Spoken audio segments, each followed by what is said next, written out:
नमस्कार, मैं रमेश कुमार और आप देख रहे हैं 24 न्यूज़ अपडेट।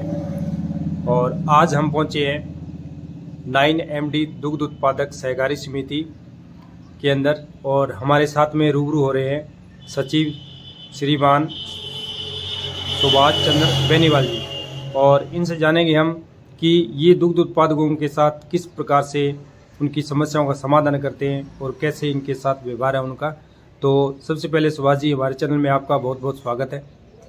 जी, आपका भी रमेश जी, हमारे यहाँ बूथ पर आए हो, हमारी समिति पर आए हो, आपका भी बहुत बहुत स्वागत है। आपने हमें समय दिया।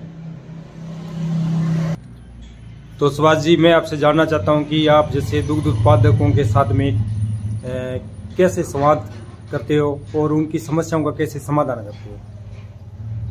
दुग्ध उत्पादकों को हम क्या करते हैं, उनसे मिलते हैं, उनकी कोई समस्या हो तो ठीक प्रकार से सुनते हैं और फिर मिल बैठ के उनका हल निकालते हैं।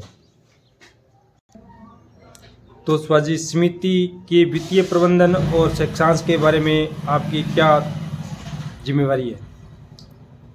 वित्तीय प्रबंधन के संबंध में साहब हम क्या करते हैं, लेखा जोखा पूरा मैं खुद देखता हूँ समिति का और खुद करता हूँ। और ऑडिट हर साल ऑडिट करवा लेते हैं टाइम पे। और जो पैसा होता है समिति का, तो वो पैसा समिति पर ही सब सदस्यों की मीटिंग करके और उसमें अपने समिति के विकास के लिए यूज करते हैं। इसमें जैसे कोई कैमरा वगैरह है या कोई साफ सफाई का कार्य है समिति का, तो वो या पेड़ पौधे वगैरह लगवाने हैं, उसमें यूज कर लेते हैं। तो सुभाष जी, अब मैं जानना चाहता हूं कि आप दूध उत्पादकों की आय बढ़ाने के लिए उनको क्या सहायता प्रदान करते हैं। आय बढ़ाने के लिए सर क्या करते हैं, दुग्ध उत्पादक हमें कितना दूध देता है, साल में कितने दिन दूध देता है, उस हिसाब से देख के और उसको हम उसकी दूध की कैपेसिटी के हिसाब से छोटे छोटे लोन दे देते हैं। और वो थोड़े थोड़े हम क्या है दूध में से ही वसूल कर लेते हैं उसे, जिससे उसकी सहायता हो जाती है। जैसे किसी पशुपालक के पास कोई पशु कम है, एक पशु है तो उसको एक और दिलवा देते हैं, या फिर कोई चारा या कोई खाने के लिए पशुओं की कोई चीज चाहिए, उसके लिए हम छोटे छोटे लोन देते हैं। और वो समिति के पूरे सदस्य निर्णय लेते हैं कि किसको कितना देना है। इस प्रकार से उसके कार्य करते हैं। अब सुभाष जी, मैं आपसे जानना चाहता हूं कि समिति के विकास और सुधार के लिए आपकी क्या योजना है। अब समिति के विकास और सुधार के लिए तो ये जितने सदस्य समिति से जुड़ेंगे और दुग्ध उत्पादक जितने बढ़ेंगे, उससे समिति की आय बढ़ेगी और आय बढ़ेगी तो उसका पशुपालकों को भी लाभ मिलेगा।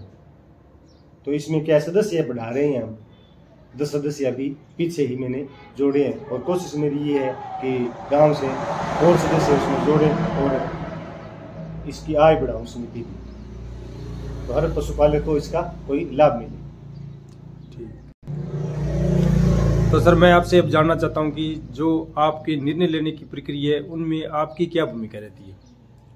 सर, समिति पर जो भी कोई निर्णय लिया जाता है, हाँ जी, तो हम इसमें क्या करते हैं, महीने में एक बार जितने भी सदस्य हैं, पीछे तो कोई 15 सदस्य थे और अब लगभग यहाँ पर 35 सदस्य हैं समिति के, तो उनको सबको बुलाया जाता है और उनके साथ में बैठ के और कोई भी निर्णय लेते हैं तो उन सब की राय आम सहमति करवा के और फिर इसमें निर्णय लिया जाता है। कोई भी समिति पर कोई चीज़ लानी होती है तो उन सब सदस्यों की राय लेते हैं और उनको बुला अध्यक्ष के माध्यम से उन सबको बुलाया जाता है और मीटिंग ली जाती है बाकायदा रूप से, उसके बाद में कोई निर्णय लिया जाता है। तो सुभाष जी, अब आप आगे और कुछ कहना चाहते हैं। सब और तो समिति संघ प्रबंधन के बारे में मैं बोलना चाहता हूँ। हाँ जी, संघ प्रबंधन में क्या है, MD साहब है, हाँ जी, तो व्यवहारिक आदमी है, अच्छे आदमी है। कोई भी हमारी समस्या होती है तो सुनते हैं और उसको हल भी करते हैं। अध्यक्ष साहब है हमारे राजेंद्र जी मोर, तो उनका भी व्यवहार हमारे लिए तो बहुत अच्छा है। कभी कोई चीज़ की उनसे मांग करते हैं तो कोशिश करते हैं वो पूरी ही करवाते हैं हमारी। और जितने भी डायरेक्टर हैं सबका हमारे प्रति तो रवैया उनका अच्छा है और हर समिति वाले की वो समय पर मांग कोई होती है उसको वो पूरी करते हैं। इसके अलावा आरपी वगैरह हैं और दूसरे अधिकारी दिलीप जी हैं, सब तो हमारे साथ उनका समन्वय अच्छा है हर प्रकार से, यही कहना चाहूँगा। तो सर मैं आपसे जानना चाहता हूँ अब आखिरी में कि आप क्या संदेश और क्या अपील करना चाहते हो, क्योंकि आपको दर्शक देख रहे हैं और आपके जो दूध उत्पादक है वो भी देख रहे हैं। श्रीमान जी, संदेश तो मैं इसके लिए यही देना चाहूँगा कि ज़्यादा से ज़्यादा संख्या में जितने भी दुग्ध उत्पादक है गांव में, पशुपालक हैं, वो सब सरस डेयरी से जुड़े और सरस डेयरी संघ द्वारा जो भी योजनाएं हैं, छोटी बड़ी कई प्रकार की योजनाएं हैं, तो उनका लाभ उठाएं। अब उन योजनाओं में नंबर 1 पर तो क्या है, दुग्ध उत्पादक है उसका 5 लाख का बीमा होता है, वो उसका लाभ ले सकता है। हाँ जी। और साल में 2 बार हरे चारे का बीज सब्सिडी पे संघ उपलब्ध करवाता है, तो उसका फायदा भी ले सकता है।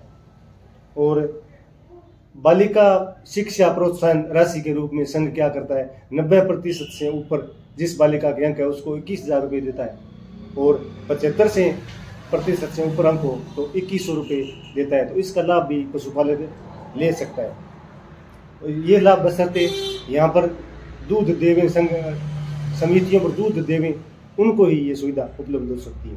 अगर ज़्यादा से ज़्यादा संख्या में लोग और किसी अन्य के बहकावे में न आकर यहाँ पर सरस डेयरियों में दूध डालें और इनसे जुड़े रहें, तो इन छोटी छोटी योजनाओं का लाभ और इनमें कई बड़ी योजनाएं हैं उनका लाभ भी पशुपालक ले सकते हैं। यही मेरी अपील है कि ज़्यादा से ज़्यादा सरस और इसका लाभ